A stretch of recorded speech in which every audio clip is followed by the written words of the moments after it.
The movie's starting, so go and get your snack. The movie's starting, so sit back and relax.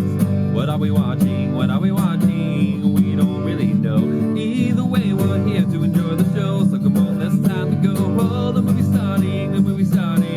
Hope you found your way with your friends and family. Oh, please enjoy the show. Oh, please enjoy the show.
Hi, I'm Rustin.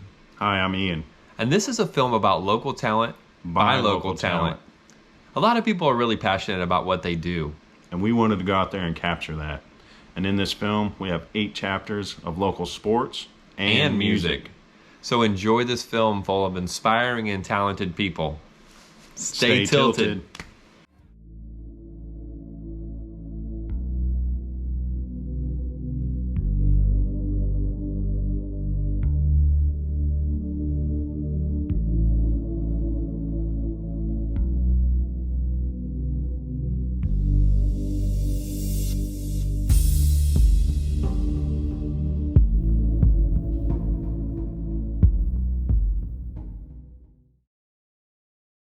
Way higher oil, like a... Oh yeah, no freaking way.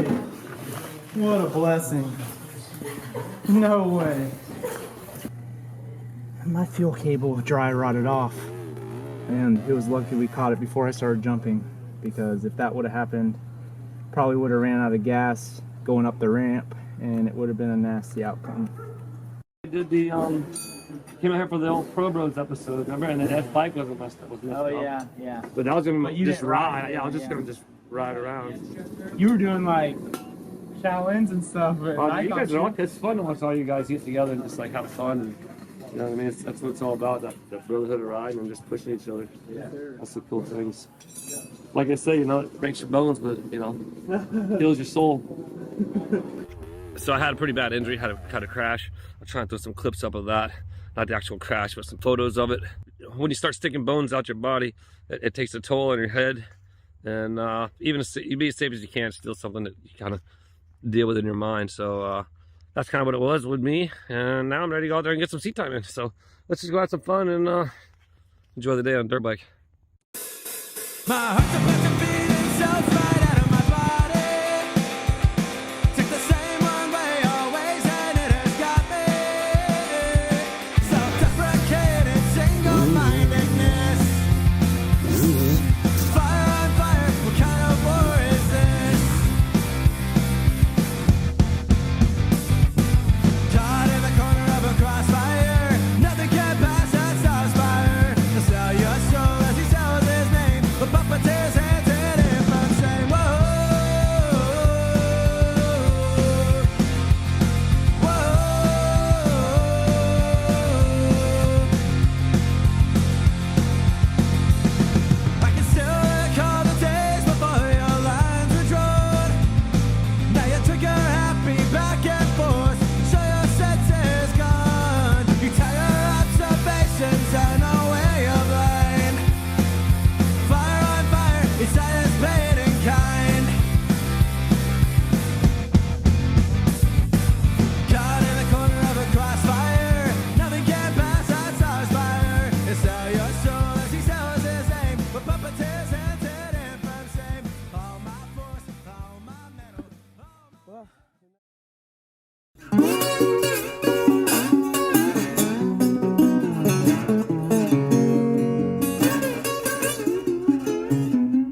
Vincent, and I'm 12, and I like motocross.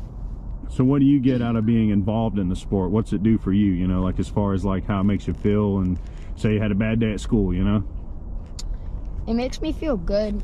I really most of the time express some of my feelings over here.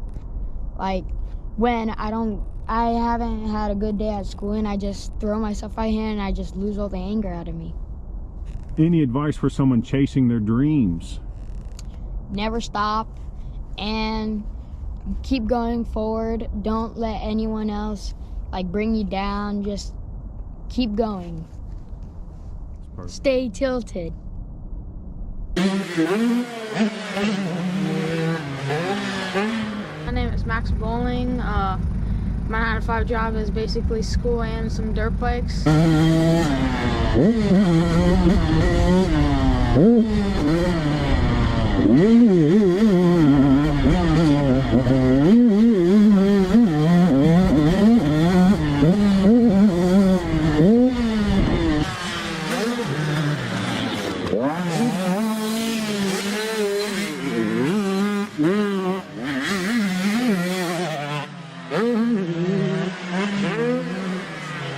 What got me into the sport is I figured out there's racing and motocross, and I found a friend that did it, and he got me into it, and I haven't stopped since.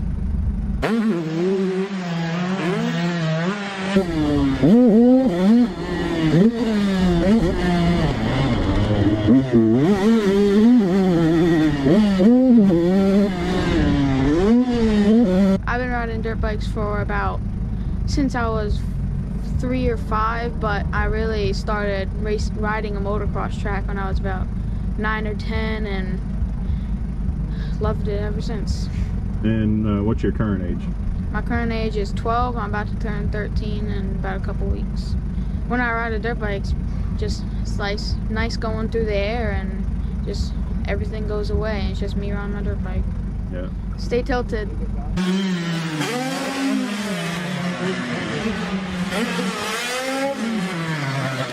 Hello, I'm Landon Billieu. I've been riding dirt bikes for 10 years. How old are you currently then? I'm 13. Go. I got the 9.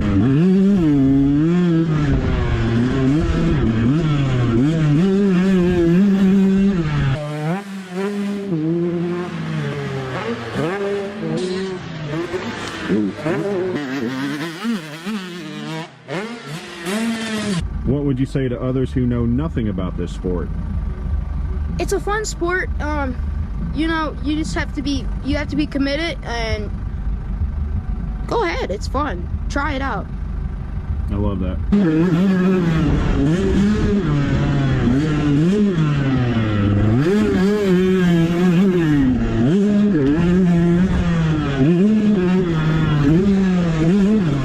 Stay tilted.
Gearing up, make sure the bikes are good to go. Putting gas in them because you don't want to run out of fuel when you're hitting a jump. And No, you don't. that's about it. A little stretching, get limber for it, and yeah, you'll have some fun.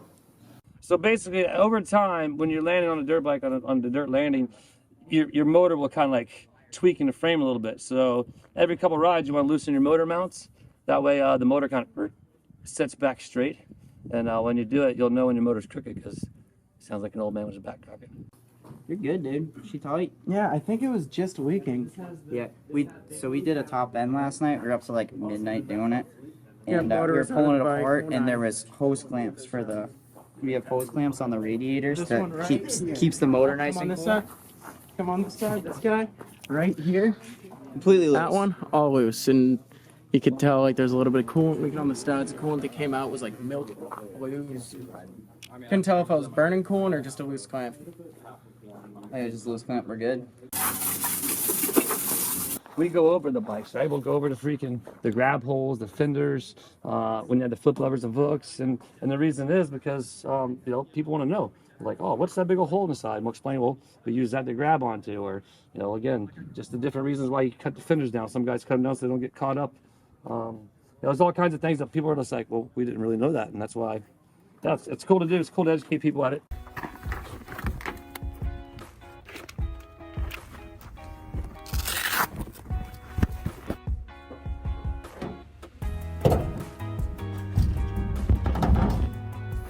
This is my buddy's bike. I just bought it. Second time riding it. First time was doing the show or practicing on the show. Oh, I own a freestyle motocross company that's Team FMX. So we do freestyle shows all over the world. 21 years, 30 some odd countries. Yeah, I've been doing it a while. Actually, one of the guys, James, that comes out here and rides, he's the one who kind of filled in for me down in Miami because I hadn't ridden in 4 years, and then I kind of got put into a position where I had to go ride. Had nobody to ride, and God works in great ways. So luckily, James came available. He's down there. The whole crew here at the Royster compound they're very awesome to be around, man. It's great energy, good vibes. Good to see these young and up and coming kids just having fun doing what we did 20 years ago, just having fun riding dirt bikes. That's what it's about. Hey, that landing almost feels like a bag when you hit it right. It's super smooth. Dude, it's like the ramp's really mellow and the landing's really nice. Ramp 10 foot tall. Oh yeah, it's tall. Yeah, but it's longer. I don't know, man. It feels real nice.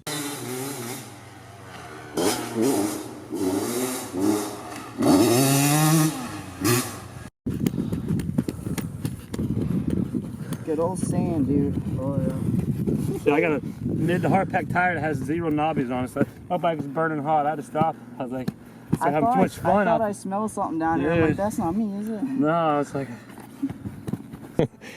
Scary, man. You don't really have to imagine what happens if your motor pops on the face of one of these. No, that looks pretty straight.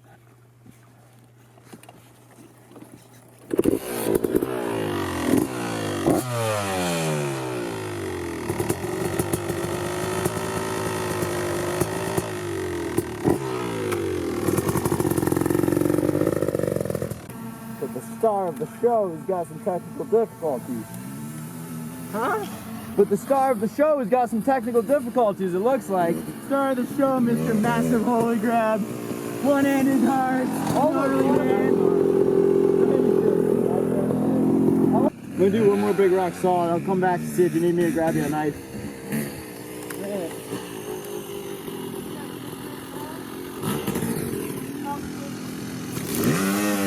He learned to ramp about a month or two ago on his 250 CRF, and he was jumping it. He probably got like 30, 40 jumps in.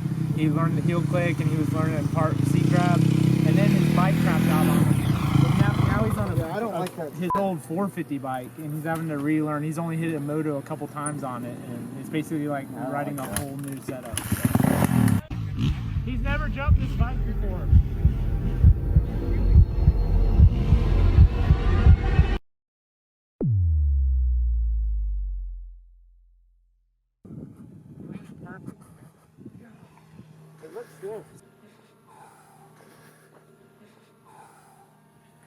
My adrenaline's like. Yeah, that was dope.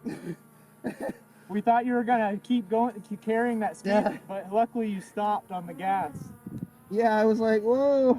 The 250, I was about half throttle, so this would have been quarter throttle. And I was a quarter, and I let off. I was like, wait a minute. We're so glad you let off. I got to it, and I saw how steep it was. I was like, God, am I going up the side of a mountain? Like, yeah, I'm like, I'm the new guy. I just shit my diaper.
never thought I was insane, but the world is full of times I didn't want my name.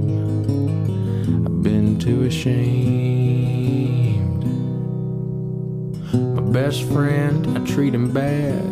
He bears pain and scars. I didn't think he could get sad. He's just an old guitar. Let the picking start.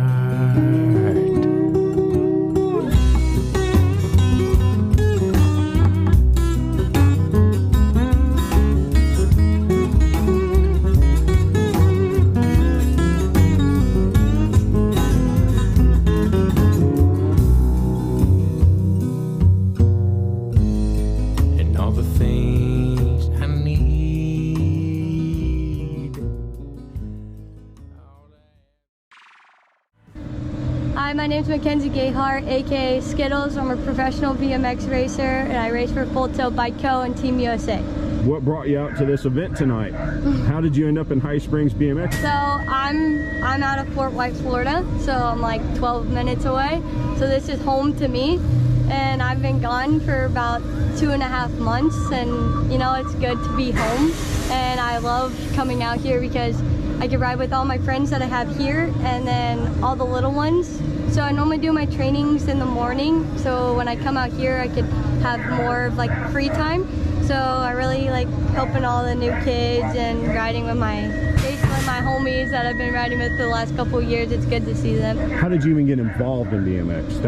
That's you know, like how did it even come about into your world, basically? Yeah, when I was 7 years old, my brother used to race and my dad was out here, and I just come to like hang around the track and just have fun and play tag and stuff. And my dad and brother actually pushed me down the hill, but I didn't fall. And by the finish line, I ended up kind of liking it, and I didn't want to admit it. And it honestly has just went up from there. I actually didn't know how to ride a bike till about like a week before I came out here. My neighbor had like this bike that had light up wheels. That was really cool, and I didn't know how to ride it, so he taught me how to ride it without training wheels. So it was pretty impressive, I guess. People were really shocked when I come out here and like, yeah, it's like my second week on a bike, and then they're like, you're gonna do this? And my dad's like, yep. I would say like I started to like actually get into it when I was like 9. Just raced locally, and I did a couple of state races, and then I got pretty serious into it. My dad started taking me to nationals. I knew this was gonna be a job, and this is what I want to be, an Olympian, so this is what I'm gonna have to do. Around like 12, and it seems really young, and obviously I was like still immature till I was like probably like 16. Like I was like, yeah, I can get away with, you know, training half a day, but I really started to like, I guess, build up when I was 12, and it just progressively like gotten better. Once I realized that I'm at a national level, I'm like, this is what I want to do, and I want to be like an elite when I'm older, and then that's just my goal, and I want to make the Olympics, so I'm not stopping till I do that. I have to be 100% focused when I'm training all the time. Whether it's at my house, like at the gym, you know, far away, here, like I just have to give it all. I have to give it 100% every time I'm out here, and it's kind of hard when, you know, you have different weather conditions. Like when you come out here and you have like 20-mile-per-hour side wind gusts, you're like, okay, but at the end of the day you still have to deal with it because you could race in that. So it's kind of like, or when you're training alone, it's hard to motivate yourself, but I always have this goal in my head, so that's what keeps me going, and I just love it. Like I like live and breathe it.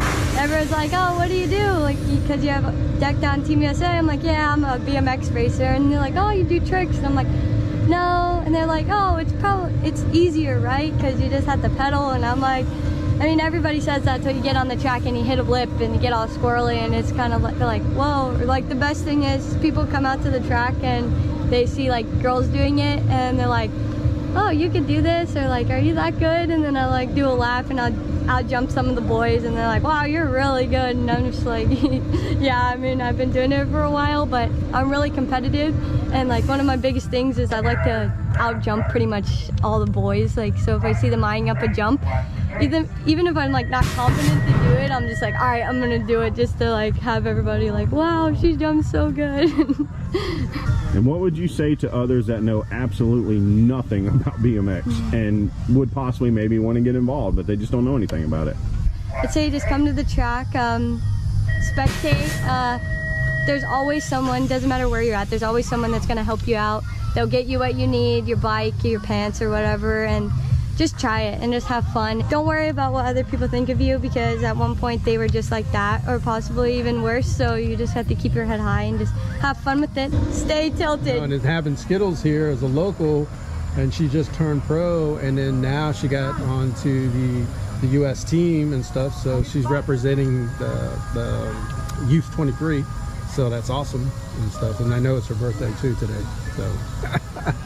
But when she's here at the local track, helping out some of the girls, and actually she was helping out the new boy today too, so it worked out pretty well. So I try to get her to interact with some of the younger girls and stuff like that, and help out with that stuff. And she's trying to get her I'm not mistaken, she's trying to get her coaching license. So if she gets her coaching license, it helps out a lot too for us, and she can do clinics and stuff. One thing I haven't done with you, you got to introduce yourself, man. Oh, sorry. I know who you are, but most people don't know. That's on me, bro. That's on me. So I'm John Priggle. I'm the track operator here at High Springs BMX. I've been running the track for 12 years. I ride for Profile Racing out of St. Pete. I've been with them for 15 years. We do nationals and state races and all that stuff. So it's a fun sport, family sport. You got your dads to get into it, grandfathers, and it's pretty awesome to see that. And that's what it's all about. It's family and kids and being around it and stuff. So I grew up around BMX. I started racing when I was 11. So it's just one of those things. What would you say to someone that knows absolutely nothing about BMX and may be interested, maybe want to get involved? USA BMX has a one-day trial period, so you can come out and try it for free. I always tell parents, if they want to try it, and if you have a bike at home, bring your bike. I feel like the kids are more comfortable riding their own bikes, and they'll be more comfortable riding on the track. And then when they get used to that, then we can set them up with a race bike and see how it goes. Dreams could happen. Like I said, like Skittles has been riding since she was a little girl, and look at where she's at now. And it's been amazing, and having that ability to do that is pretty awesome. Stay tilted. Well, I have something for you. Thank you. Happy birthday. Thank you. And I'm sure you can only imagine what's in there. And some Skittles. I couldn't resist. Ooh, the wild berries are fire. Thank you, Tote, for coming out.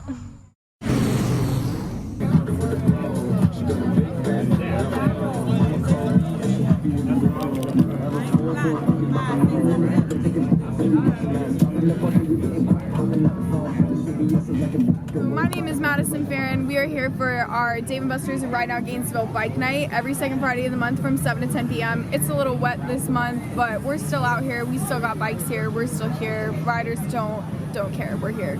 Both of my parents ride, so I mean, I've been on the back of a bike since I was maybe 6 or 7 years old, and then I moved to Florida and was like, I'm not sitting in traffic, and got a bike.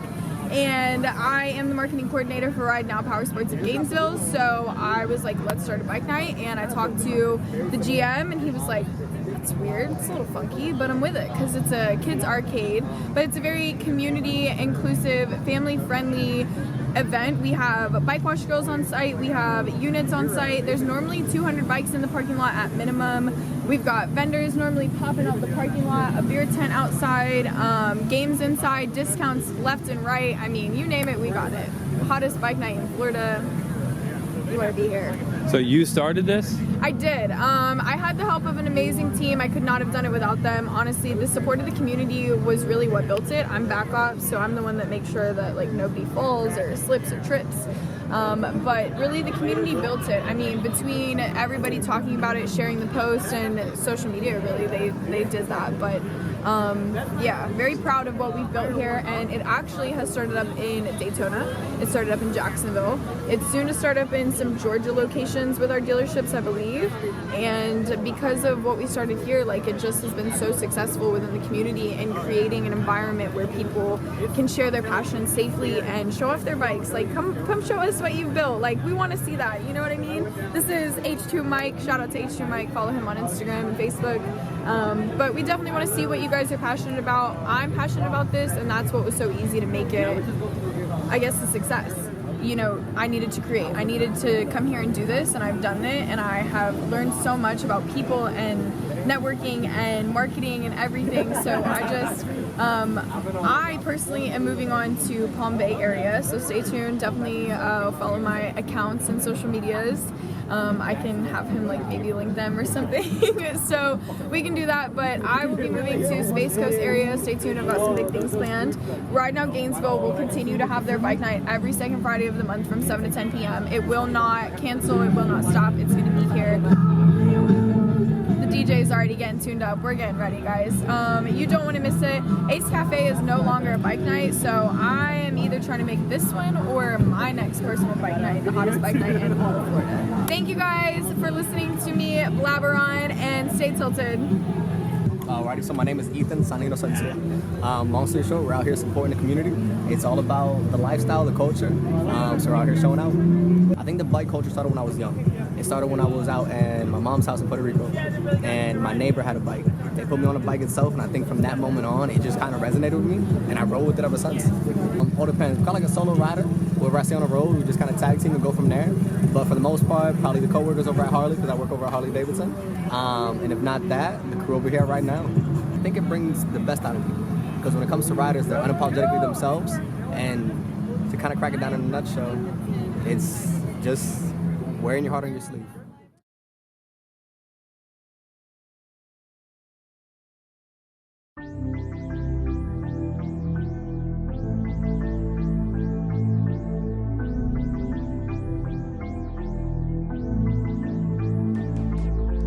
My name is Madison. I am here at the local Dave & Buster's bike night that they have every second Friday of the month from 7 to 10 p.m. Yeah, it's the 1 year anniversary. We're out here. We don't have a DJ this time. He had some other plans, but we're still pumping out our own tunes and we're having a blast. And it was a beautiful turnout. Beautiful turnout. I'm so happy with how many riders showed up. I just like was blushing the whole time I pulled in. It made me so happy.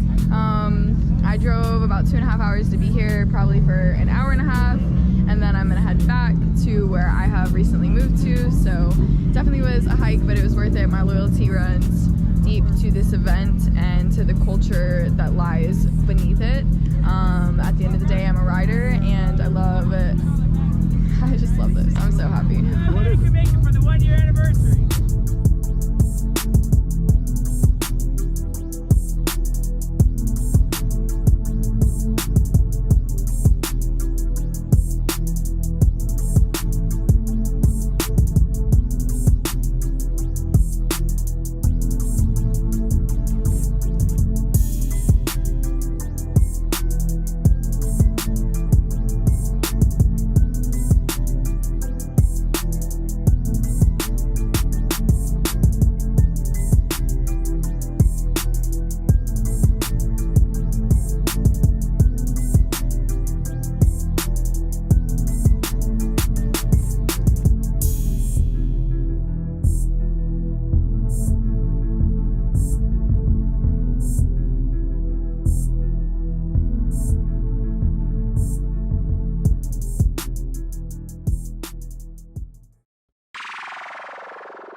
You got shocks, pegs, lucky.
kind of stationary bike has a brake?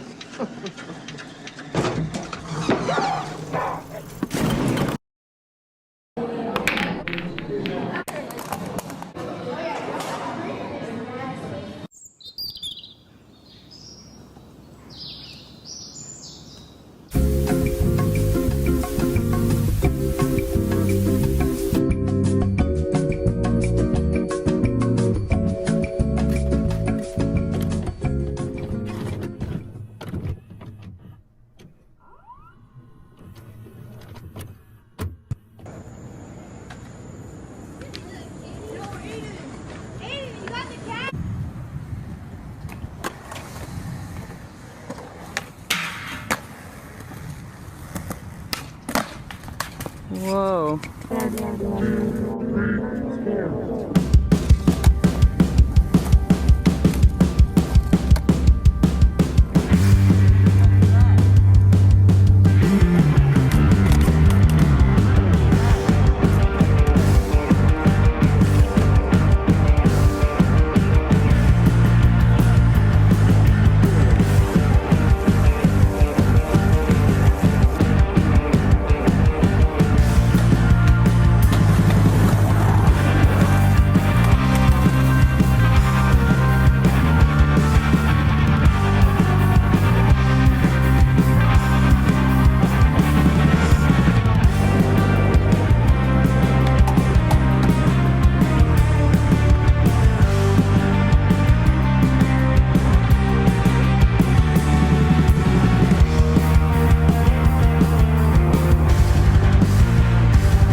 play a game of skate. It's kind of like horse for basketball, but with tricks for skateboarding.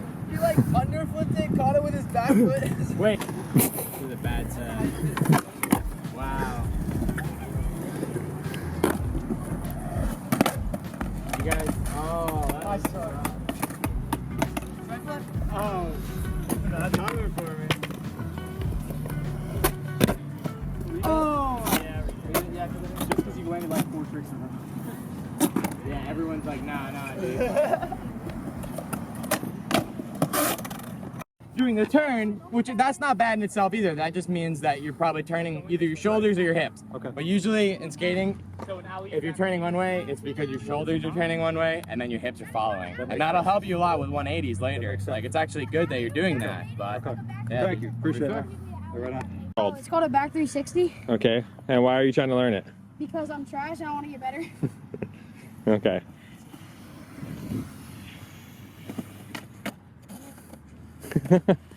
Awesome. Basically, we're doing a little contest jam, mostly for the younger kids, just for fun. It's gonna be about 30 minutes. Oh my! And what's the contest like? I didn't film that. The contest is just best trick on this obstacle and that obstacle, and the winner gets a bunch of stickers and hype from all the homies. So yeah. My name is Dena Rizai. I'm just, my hobby is photography. I'm more just a local supporter of skateboarding and anyone that goes to the park. I take pictures on a weekly basis here and I post it on Everyday Possum Creek, my Instagram account. And I've just been kind of doing that to support the locals and support their progress and, you know, document it for them. And it's just been a bunch of fun meeting all these people and connecting with them and having them connect with each other and stuff like that. So what are you doing today? Today I am throwing a little meet. It's freezing as heck, so not a lot of people were too down to come, and also it was raining earlier this morning, but it was mostly for the kids that did show up. It's just to kind of have them have a friendly competition of sorts. I got the local shop to kind of donate stickers and a little banner, so it's just tiny prizes for now, and then this is like a walk up to hopefully doing bigger meets, more organized meets, and working with other local artists, musicians, I mean whoever wants to pitch in. This is definitely my goal, to just bring everyone together. Stay tilted.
We are rolling.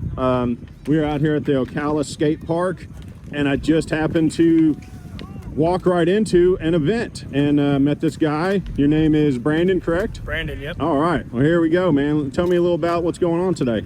So today is June 21st, which is Honorary Go Skateboarding Day. This is every year. A bit of a national holiday for the skateboard scene around the United States, world actually. So we're just out here, we're doing it. We're doing our part. You see the turnout's pretty good. We're out here giving Ocala back something that we desperately need. Brick City Boards is a skateboard company, apparel company, more but just a all-around brand. And we our specialty is we hand shape skateboards all here straight in Florida, from literally from the glue up all the way to, you know, screen printing to the very end. And then yeah, we push the brand on social media with our t-shirts, apparel, accessories, all that kind of stuff. My mom's out here somewhere. I've been skateboarding since I was almost in diapers. I won't say in diapers, but my whole life for sure. Man, skateboarding it's one of those things, just like anybody out here will tell you, you start it and you kind of hit that threshold where you're either gonna stop doing it and you take that right-hand turn and you decide and you can't stop it. It becomes, even if you're not doing the same stuff that you were when you were this age or that, you know, in this town or in that town, you're always riding a board. You're always looking at stuff from a skateboarder's perspective. It's something you can't do, and it's something that what we get from it is it's gonna be here for a long time. What I would say to somebody who knows absolutely nothing about skateboarding and wants to get into it is you just gotta do it. Come out here, find your local skate park, find the locals that are really here every day. They will take care of you. They will show you around. They will not let you get hurt. They will show you how to be safe on the course. And you will have some of the best of friends from that. So I would say do it. Get down here as soon as you can, buy a Brick City skateboard and start it, you know?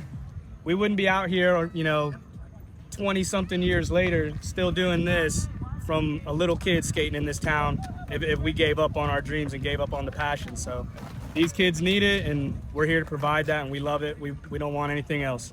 All right, Brick City Boards, met some new people out here, love it. Stay tilted. Yeah. So what were you saying about skateboarding? What you like about it? This guy's trying to land something over here, and we appreciate it. It's just a peace of mind, man. When you go out and you skate, you forget about everything. It's like flying, bro. I love it.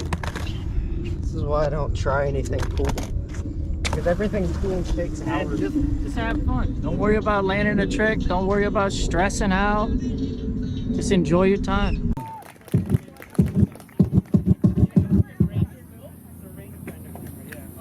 Coming in hot. All right, hit it, DJ. All right, Arlo, your time starts right now. 45 seconds on the clock.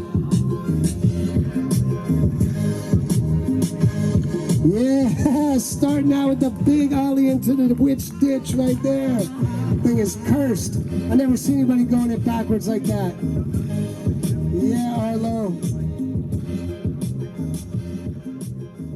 My name's Ian Kleiner. Yeah, Josh, with the rally front side heel. I got into skating 1985. Here, let me roll mine too. My sister was watching me and took me to her boyfriend's house, and he had a pro skate deck, and of course she wanted to get rid of me. And so I got to go ride this pro skate deck, and ever since then it's been on like Donkey Kong. Tomorrow I'll be 48 years old and 38 years skateboarding. I live close. I come out here a few times a week. I'm actually working on getting a project going here in Gainesville. It's actually an indoor skate park. Kind of still in the new stages. I got to come up with you know, a bunch of funding to even kind of get off the ground. But I'm addicted to this sport. I can't stop skating, and I love being out here, you know, showing these young kids that they can be out here doing the same thing. You know, pursue your dream, makes you happy, makes you feel good, relieves the stress, whatever it is for you. Skateboarding is different for everybody. It's been an amazing part of my life. So last call for 12. All right, that's gonna be about time right there. Rocking the Ghostbusters shirt, I love it. All right, we got Benson Gaston. Benson, where you at? Benson's right here, coming in hot. Whenever you're ready for the music, judges, this is Benson on the course right now. Hit it, 25 seconds. So my name's Billy Rohan. I do Samurai Skate Shop, and we work with cultural affairs for the Parks Department here in Gainesville, and collaboration with them. So we're putting on this great event here at the Gainesville Skate Park, Possum Creek, and I do MC, host skate events, and we do the Samurai Skate Shop. So bring people together. The board is the sword. This is our third year, so it's our third anniversary, and we look forward to doing it year after year. We're psyched to have the dudes from Skate Park of Tampa come together, and a bunch of different people helping out. and the sponsorships. How would you say this helps the community out? It gives them a place to play together and grow together. Like with skateboarding, it teaches courage and confidence. And it doesn't matter if you're a boy, girl, black, white, rich, poor, none of that matters. It's just a place to come together and have fun. And it's not easy to do, so you learn something from it. I would say not necessarily competing against others, but competing against yourself. So you want to push each other. That's why when I'm emceeing, I tell the kids, cheer for one another. Get psyched. The more psyched y'all get each other going, you never know what can happen. So you all win. Find more information at cityofgainesville.gov. You can also check out Samurai Skate Shop on Instagram and follow us. Check it out. Yeah, keep it tilted, bro. All right, that's gonna be time. You guys put your hands together for Alex Snack. All right.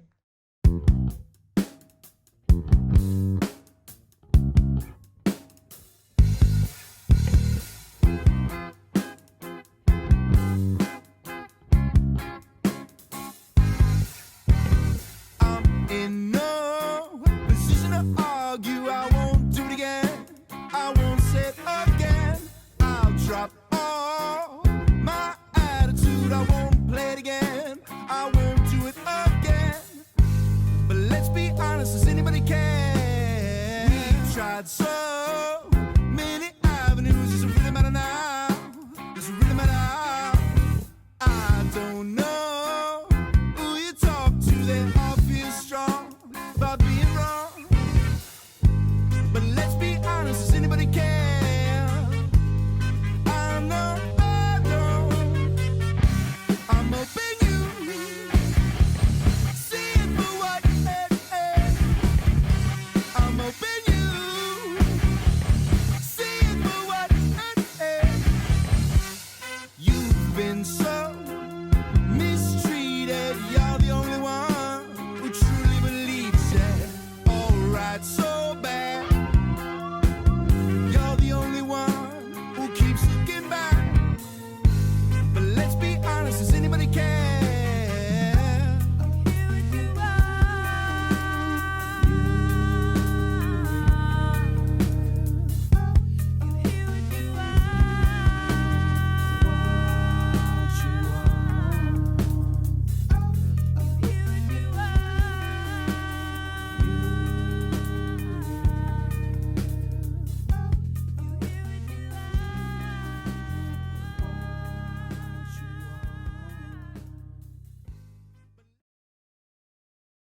You remember how to ride this thing? I'm gonna have to find out.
This is kind of like a rolling interview with my Uncle Chris. So what's going on, man? What got you into doing one-wheeling? I saw a video, a commercial for a video on YouTube. And the guy I was wanting a vehicle that would go through sand, dirt, I was on the beach. So I was kind of keeping that in mind as I was looking for some kind of electric vehicle. and I came across a video of one wheel ripping through the beach, sand, and I'm like, I gotta have one of those. So immediately I looked it up and ordered one. Changed my life. How often do you ride it? Every day. So you can go over here. This is my little track. Go up here, get on this road, ride this, go up here.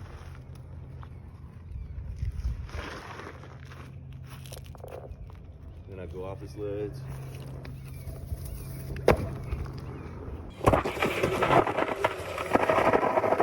Come on.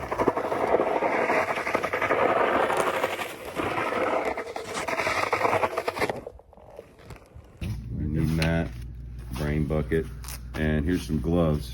That'll take care of your wrist guards. Okay.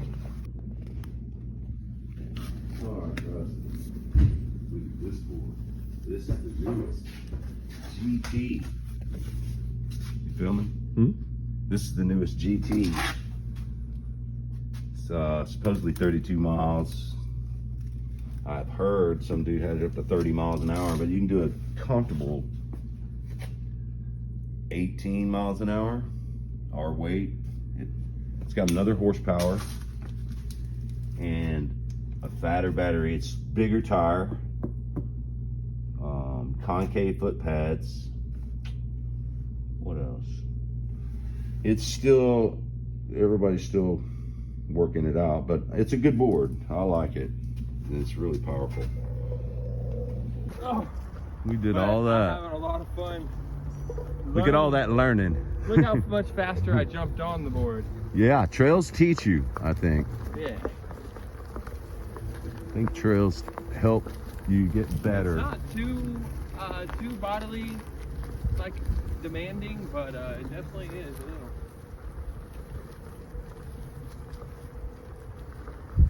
Howdy. Here we are on 39th, coming up the Waldo Road, Gainesville, Florida, headed to the Hawthorne Trail.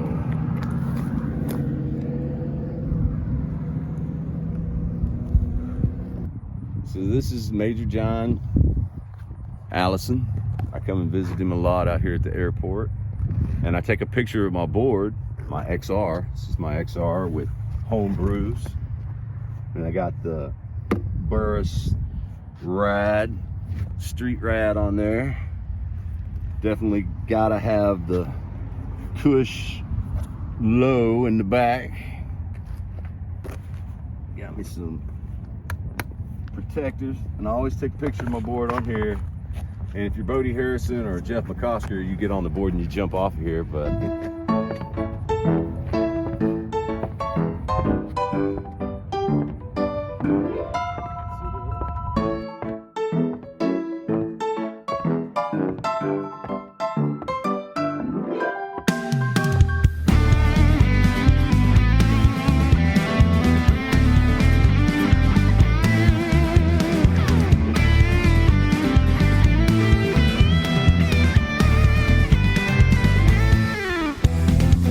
We're driving down a one-way road with no directions. We let the wheel just take control. There's no corrections. Not stop until we see the sun. So come on, let's go. Not stop until we have some fun. Gotta get where we're going, yeah. Gotta get where we're going, yeah.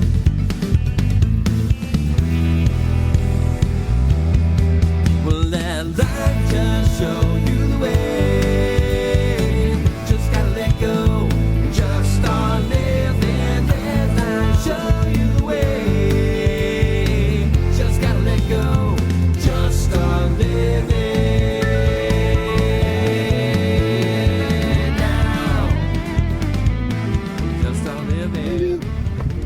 Hey man, we had a fun time out there on the one wheel today.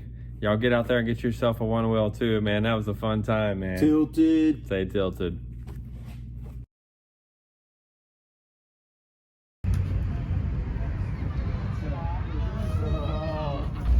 I'm checking the air pressure on my tire because the last time I rode it was a trail ride and it's a little low. A little low. Dave. Jesse. And what do you guys do? We one wheel. What do I do? So what? This is all we do. This is all we do. All everyone knows. Shove it. That's serious. Did you get that on film? Shove it. Look at that. Nice. Oh, of course, getting engaged. What got you guys into one wheeling? Dean. Yeah, Dean. I found a dude on the beach that had a one wheel. He let me try it. And then like 7 months later, I got a one wheel. And got on it, fell, got on it, rode, fell again, but kept going. At least twice a week, all day, every day. I mean, I try to, yeah, twice a week together, Yeah, at as a least. group. But I try to get on it at least once a day. Because it's not a purist. skateboard. It's not a pure skateboard. So like when you're on the board and you're just cruising along, you could go anywhere on these things. You could take them on the dirt, you could take them on the concrete, you could take them on the beach. Yeah. So you're just, it's just a non-stop flow. The object of it for me is to not stop, just keep flowing.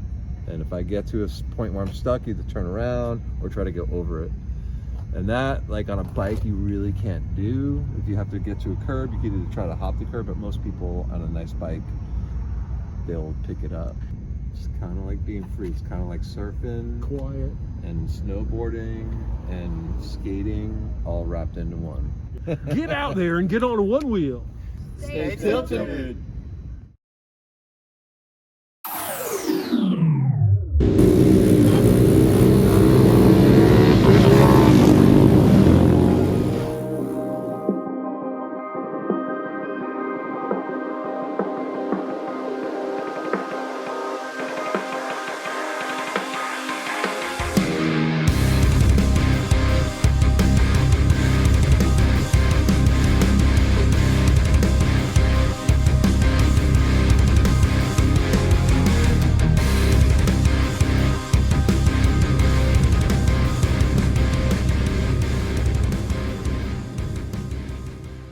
My name's Ricky. I own Rick's Repair. Been doing off-road repair for like 7 years now, and over in Gainesville there's a plentiful amount of scooters.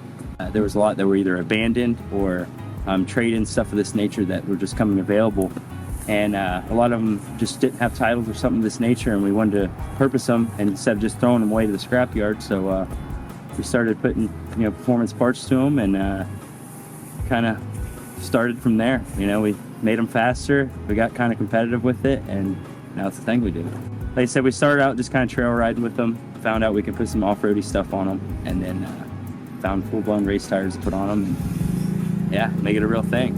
So. I got into scooter racing one afternoon. I went over to my buddy Ricky's place, and he had just built a couple of these race scooters he was telling me about in a little track out back. The rain was coming down, and we were sitting on the front porch having a couple cold beverages, and he says, "Hey, let's go check out these scooters." I said, "It's the middle of a rainstorm."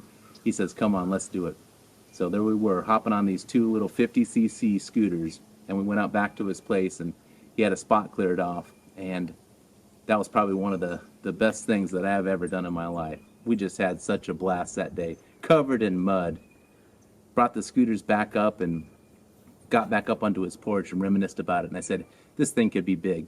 What if we started scooter racing? Switch to the Golden Boy in the rear, and it gets a lot more grip. Definitely. It's pretty cool. You can feel it, like when you take off and into turns.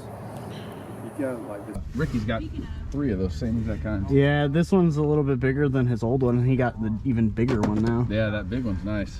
Had just basically a dirt bike trail that we had built back here for the kids, and came out here with some just blown stock scooters one day, and it turned into something really fun. We didn't think that it would be as fun as it was. So, and it's the thing is, it's an economy build. It's very inexpensive to build these things. So that was the whole idea. The frames are pretty much free. So we just kind of started from there, started buying carburetors, started buying bigger pistons, different tires, and then more and more people got involved, the enthusiasm built up, and then next thing I know, it was a thing, and we were doing it once a month. Trophies involved, points were involved. It was getting really, really serious, very competitive, very fast. So, and that's why it is what it is today. So I got a phone call one afternoon at the bike shop, and it was the towing company, and they said they had a bunch of abandoned scooters over at their lot. So I said, I'll drive over and take a look. So I drove over, took a look, and they had hundreds of scooters sitting there. So I picked up a couple of them that day. The following day, they called me up and said, hey, we'll deliver the rest of these scooters to you. So I said, hey, yeah, why not? I'll take them. So they brought them over in a big truck and dumped them out of my back lot. So all of a sudden, I had 100 scooters sitting in my back lot. And after we had our trial and run scooter racing, we decided we've got all these scooters. Why don't we put these things together? They're inexpensive. We've got all the parts. Here they are sitting here. Let's do this. So we pulled a couple of them out of the backyard and threw some gas to them.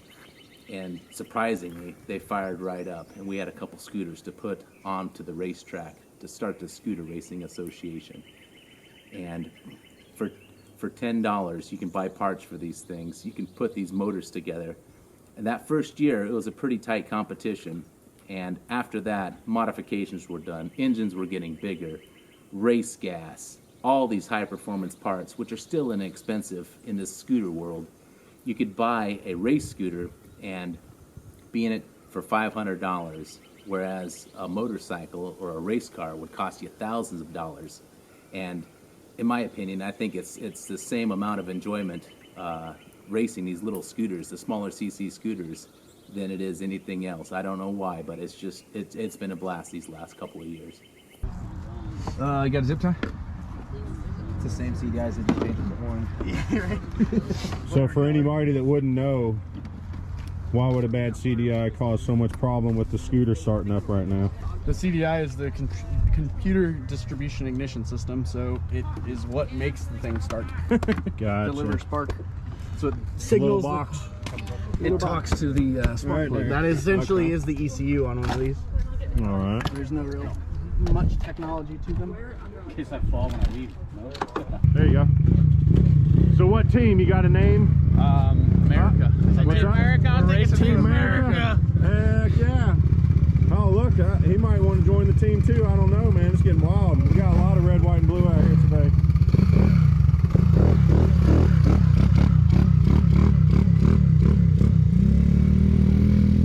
We ran a whole season. We had a good set of guys here racing with us. They were constantly here, constantly helping out the track. And we decided to put on a good little gig for them. We hired up a band. A local band supported them. They came out, set up, we built a stage. A friend of mine had a big smoker. We put on some meat, had some good, Boston butt barbecue. We put up a slip and slide for the kids. And we figure why we're doing all this, why not have a bike show? Considering we're all motorcycle guys, we all like to ride. So everybody brought their bikes, and we also did a bike judging and gave out trophies for that as well. And then at the end of the day, we counted up all the points we had from the season and handed out trophies for that. And we did a big 50-lap main race, which was a blast. Exhausting, but a blast. So, yeah, I remember that one very well. I was able to film it, and I remember specifically when you pulled off kind of in the middle, no one even understood what was happening. I had no clue what was happening, but it was actually a refuel. Yeah, it was a refuel. My bike is so small, I can't run a full-size stock tank on it, so it literally only lasts about 25 laps with all the performance work we've got done to these things. Believe it or not, they do drink fuel. Piston isn't this big no more, it's that big, so it does drink a little fuel. So we had to do a stop, go over, make sure everybody's still good, nobody's gonna fall out on us, because it is exhausting. It is a very physically demanding thing. If you're not physically enough ready to do it, then you shouldn't do it. It's just like riding a dirt bike. Like, where would you like to see this go? I mean, ultimately, we've had opportunities. We've been invited out to other racetracks. Obviously, things are geared for a very small track, but we've had opportunities where these big tracks are willing to build us a track and come out just to see us and kind of build our brand. So that's ultimately what we're trying to do. We're trying to get this a bigger thing on a spectrum that other people can get involved with us, because we enjoy doing it, and everybody that's got involved has had a smile on their face at the end of the day, and that's what we shoot for. It's about the fun, and it is one of the cheapest forms of racing you can do. It's cheaper than go-kart racing, cheaper than dirt bike racing. It's cheaper than anything, so that's why we do it. It's an economy class.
Get tilted!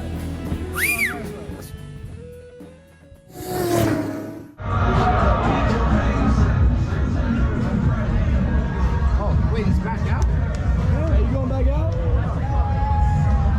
Hey, you gotta get revenge, bro. You can't go out like that. Oh, yeah, brother. Hey, you can't go out like that, bro. Don't you get it?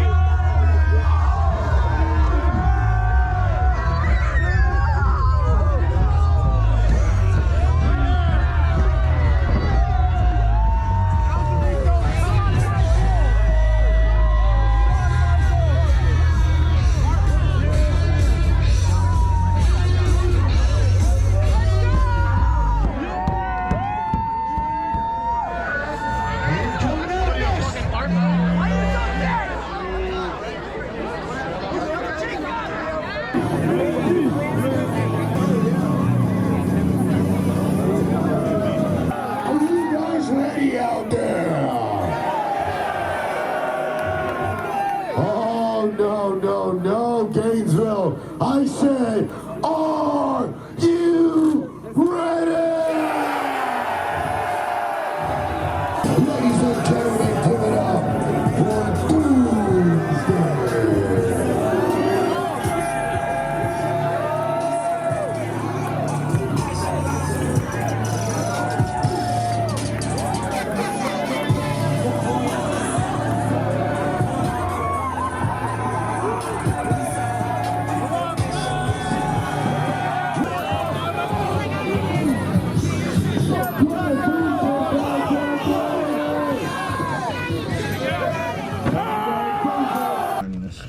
Getting ready. Midget wrestling.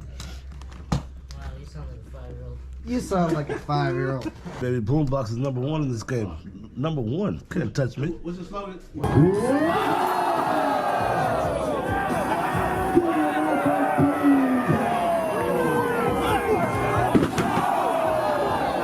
All day. You already see what it said. You already see what it said. Champion.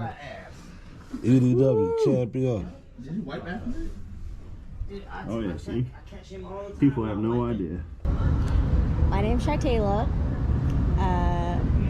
I've been a wrestler for about 5 months. It's been a great experience. I get to travel the world. I get to meet new people. It's honestly a blast. So when I first started, I thought that wrestling was like fake, and I didn't really care for it, to be honest. I thought that everyone was like faking it, and like every scratch or like bloody incident was like fake. But getting to like be in the business, I realized that it's not fake. The hits are real. How you doing? My name is Mr. Nice Guy. I'm from Jackson, Mississippi, and I've been in the sport for 5 years. And what got me into it was I was a CNA at first, and that wasn't a life for me. Like, that was too mundane, too slow. And I had a friend that was out here wrestling at the time. I saw him on Instagram, and I asked him to get in touch with the boss. And 2 days later, I was out on the road doing this, and 5 years later, I'm one of the best. Matter of fact, I'm the best midget wrestler alive. Come to the sport with an open mind. Don't have preconceived perceptions about it. Don't listen to he say, she say. Come with an open mind and come watch it for yourself. Because if you come with a closed mind, you'll be sadly disappointed. If you come with an open mind, you'll be thoroughly amazed. Sitting at home one day, and I have a friend that's also a little person, and he was I saw him doing this. I saw him doing suplexes, body slams and all that. I'm like, where can I do this at? And it looked totally awesome. And I contacted him, and he came in touch with the owner of the company. And 2 days later, he had me a bus ticket up to Iowa to start my journey. Yeah, I just realized I was on the road. I've been on the road for 3 years since I left town. I came on the road just to fill in for some guy for a week because he left, and I never came back. Since. He never came back, so 3 years. And then I joined him. And it's already been 3 months. Yeah. That's crazy. Stay tilted.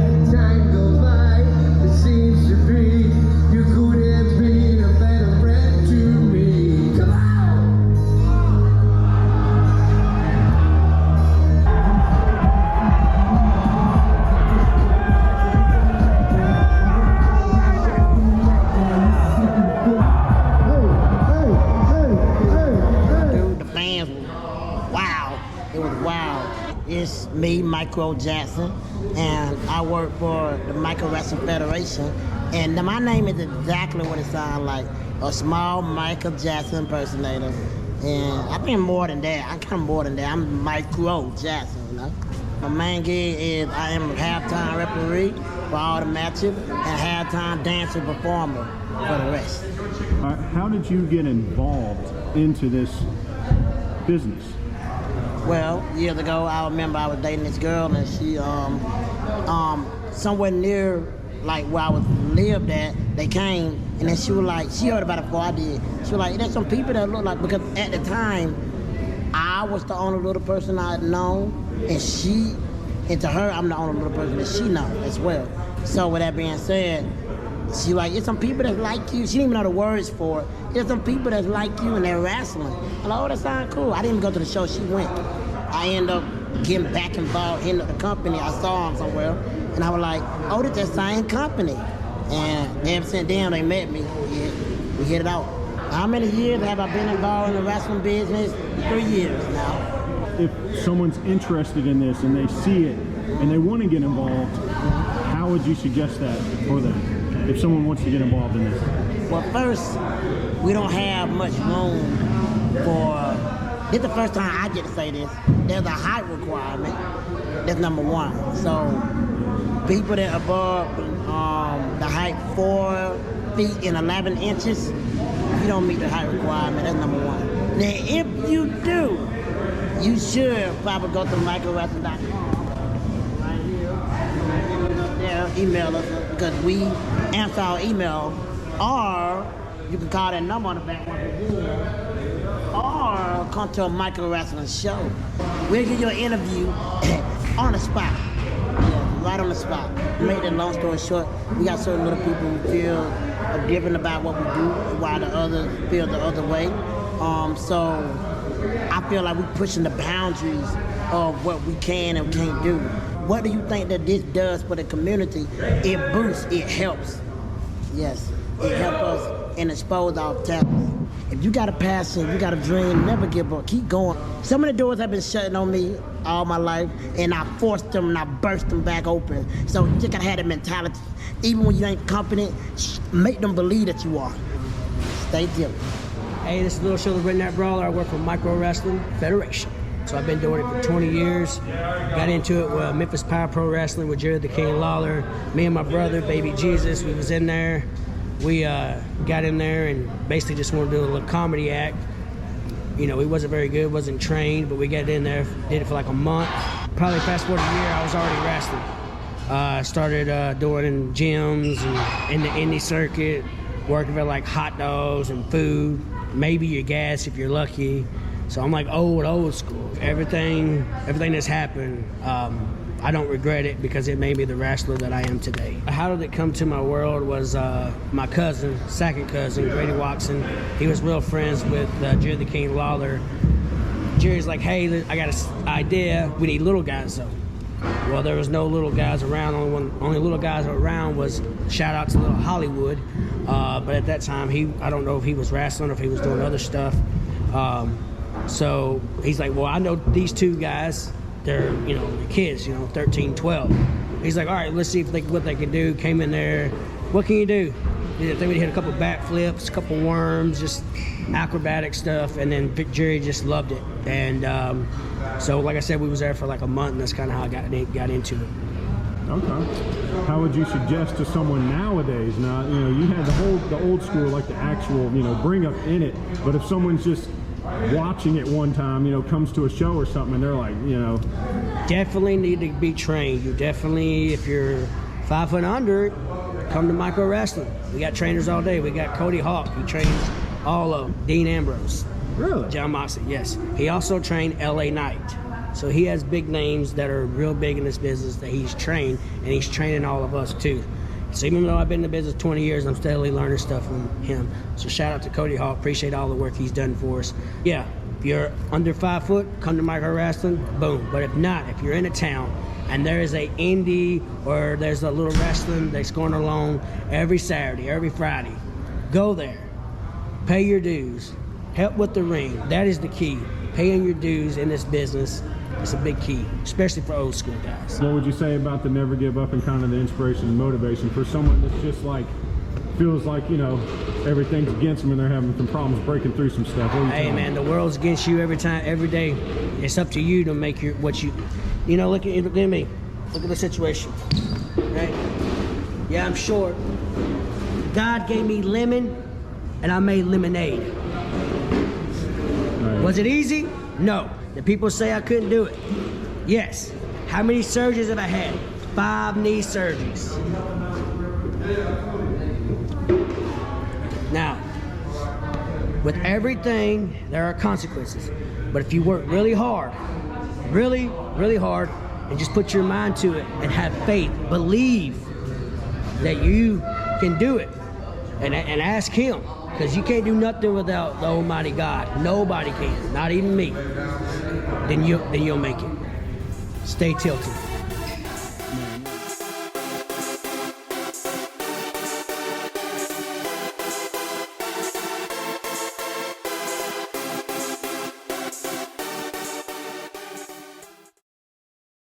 So I'm Chica Chicana. I'm the ref, as you can see. Well, I would just say it's cool to do it, and it's always cool to try new things. And I wouldn't say it's easy, because it's not. You know, like, people actually get beat up and they get bloody noses and they get hurt. But I would say as long as you're like okay with it and like you're really passionate about it, you would understand why we do this, you know, like yes, there's a lot of risks and a lot of things that we don't like about it, but we also like the people and like why we're doing it, you know, like it has like a story of us, kind of, you know, like our parents were wrestlers, so it just kind of like brings us closer to them, and it also like brings happiness to people. Like we said, they get really happy, so that makes us cool about it, you know. I'm in this business to the lucha libre, the wrestler, for a long time. I am superstar for 23 years. For that company, everybody is a younger, so I am an old man in this business. Nobody affect that show, because everybody, when they come in, they enjoy everything. The cross line, the punch, the drag kick, the plancha, the tope, also. Nobody affect. That show is amazing. So for the people they don't know, for the lucha libre, for the wrestler, they have to come and to see in the person. It's very interesting. It's amazing. I guarantee when you come in, you come back again. So I was start in this business part of the life, because I was the little bullfighter when I was younger. So I had too many different jobs. So when I come into to the wrestler, to the lucha libre, was because my old brothers, they come into this business before than me, so they invite me. That's why I'm here. For the people, they want to come into and do a wrestler. A recommendation, a good recommendation is you have to do it. The more you can, you have to use the all power, and you have to respect, because the lucha libre, you have to do a respect, and you have to put it in your all power, and your all energy is very important. Still tilted. Yeah, right.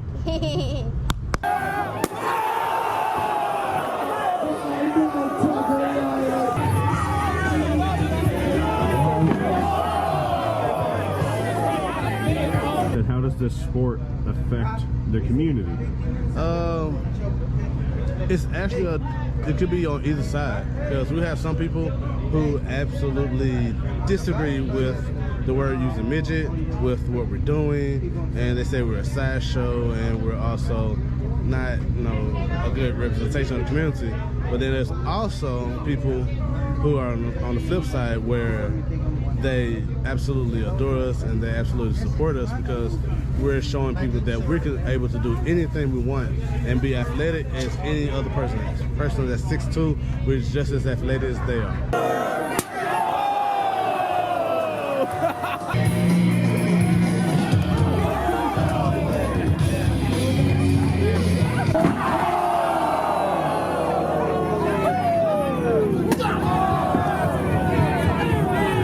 Worst thing about failing is not doing it. I don't think being a failure is a try. And like, if you got a dream, if you got a goal, there's either all or nothing. Because if you fail, you're still gonna be in the same place. But if you succeed, you'll be so many times further. Like it's always about progression. It's always about moving forward. What keeps you motivated in the business? The thought of I can always progress as a wrestler, always progress as an entertainer, always progress as a human being, and to have something to call my own, ownership is #1 for me. And I don't want this to be my stopping point, I just want to be my jumping point. Like, I just want to train kids, like, because where I'm from, there's not many opportunities outside of football and basketball. So there's kids who are not interested in football and basketball. So I want to go back home and open up a gym, wrestling gym for the youth and for people who just want to, try something different. Stay tilted, bro.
What's up, everybody? It's your boy here, Heavy Metal Mario.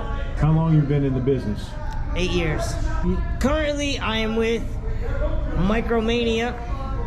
The previous companies that I worked for, I have no beefs with any of the guys. All the guys are great that I've worked with over the years. The Extreme Dwarfinators, all those guys over there, they're great. All the guys at Micro Wrestling Federation, those guys are great. How did you come across the idea of Heavy Metal Mario? At the nightclub in MGM, they had us like dress up as kind of like mascots and just kind of hang around and party with people, take pictures. And one of my costumes was Mario, so I told them about it, and they brought that over and said you should be Little Mario. So I started in the red and blue costume, the Mario costume, then I switched up my name from Little Mario to Heavy Metal Mario because there's so many littles in the micro world. I didn't want to get confused and I wanted to stand out. So Heavy Metal Mario stuck. I proceeded to change up my image from red and blue to red and black and other colors that I have, and I changed the buttons to skulls, and this is my logo right here. My logo, I designed it. I take a lot of pride in my brand. I've come a long way. Absolutely. I'm not under no one's thumb anymore. I'm free agent. Got my own merchandise. I'm doing all right. So what would you tell to someone else that maybe has seen something like this and like wants to get involved in it? What would you tell someone like that? If this is your dream, really chase it. Really, really chase it. It's a lot of hard work. It's a lot of pain. And but if it's your dream, really chase it and really stay at it. If you're consistent about being in contact with people that can set you in the right direction, then you'll be golden. My ultimate goal would be to be in like a TV promotion. I think that'd be really fun. I think it'd be really awesome to be on TV. WWE, AEW, one of those. I love big crowds, so that would be like a really big thing for me. This is Heavy Metal Mario. Stay tilted.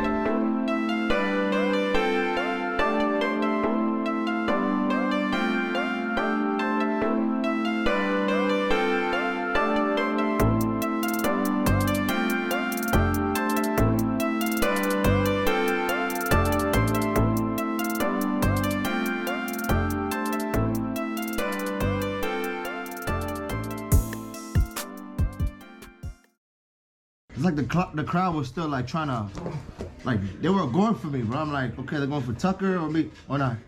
But there was at one point where like I was doing all this dirty moves. They're like, oh, like whatever. I know they. I was getting it in with the old dude next door. Yeah, he was. I was right by the beside him. ringside. That was awesome, bro. Yeah, I was real close. You actually almost got me with that the wet floor sign. That was awesome. What do you mean? It'll be on the GoPro. It's Okay. shattered, dude. When it hit, it shattered. Oh yeah. When I used awesome. when I put the ladder on top, yeah. Yes. Hey, did that hurt? No. Okay. He's like, no. Okay. Being a heel is way easier than being a baby. Oh, absolutely. Because like, you could come up with so many different moves. Like let's say if Tucker, for example, Tucker was a baby and I was a heel. I was choking him. I was grabbing his. I was biting his. Like he can't do those kind of moves on me, because if he do those kind of moves on me, people are gonna be like, oh, but that's a jerk move. You know, you can't get the crowd confused, because the crowd needs to know a good guy and a bad guy. You know what I mean? So as the Unless if like you're a real good heel, like Triple H, Ric Flair, people will chant you because you are the man. You know what I mean? But like to come up with some like baby moves, it's pretty much powerhousing, like slamming, doing the submission holder. You can't hit me with no weapons, unless I gotta hit you first with a weapon. Yep, that's how it works. I can't hit you with a low blow till he hits me with. Yeah. So basically, because it's more like for him, it's like, oh, that's more payback. Like I gotta do the high flying shit. Like so that's why for me, I rather play the heel than play baby. I hate playing the baby because it's like even when I play the baby, I do heel moves like the choking, and I know it's just in me. So exactly, like that. You know what I mean? Yeah.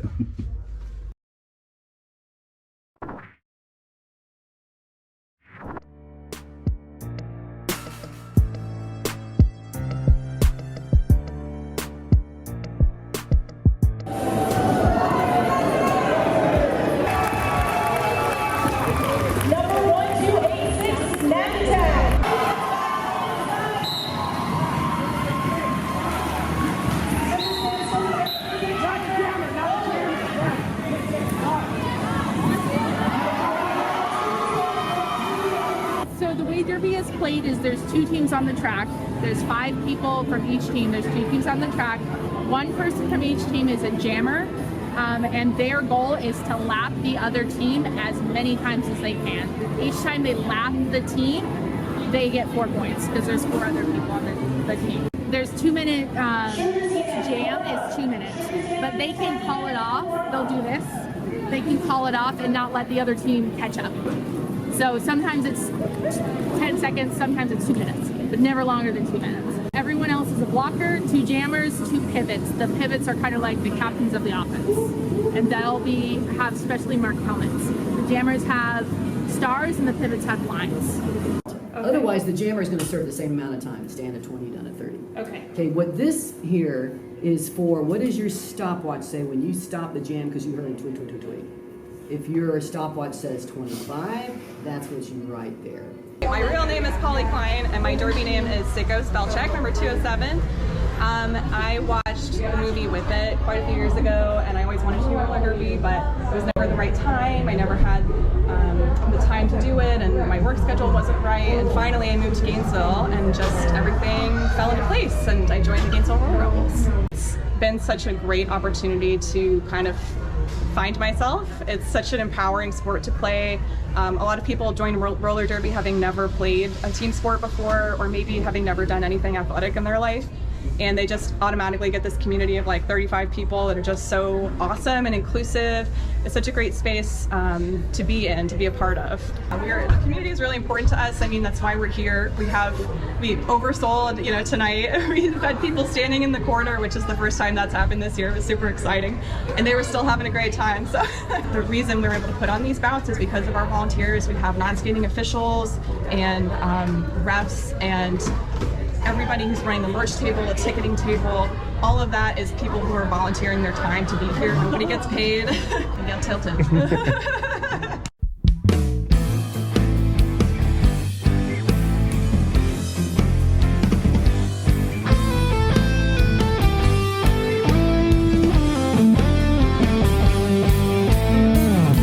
Kitty cat, land on your feet. Get off the rooftops and off the streets.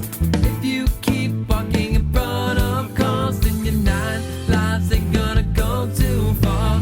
Silly cat, you play so well. If you play too rough, you're gonna lose your tail.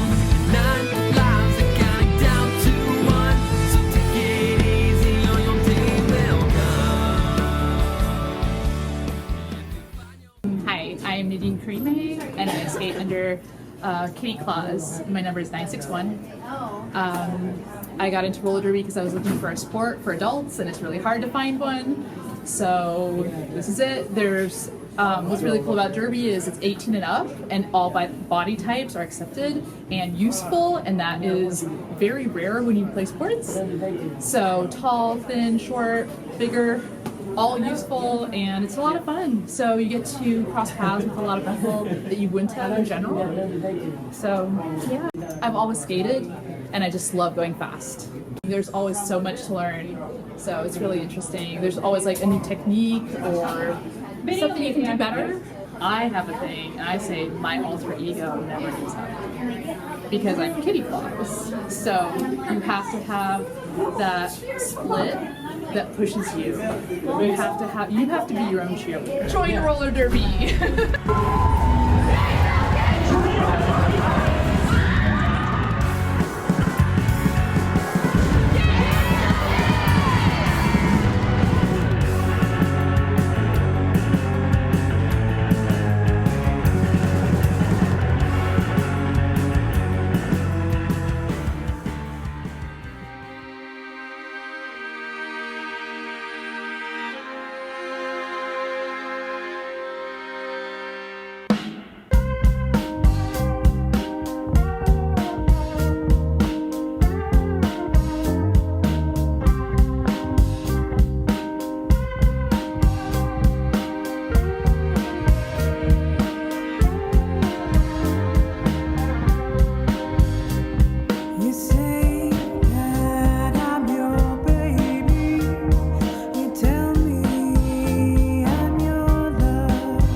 choose from.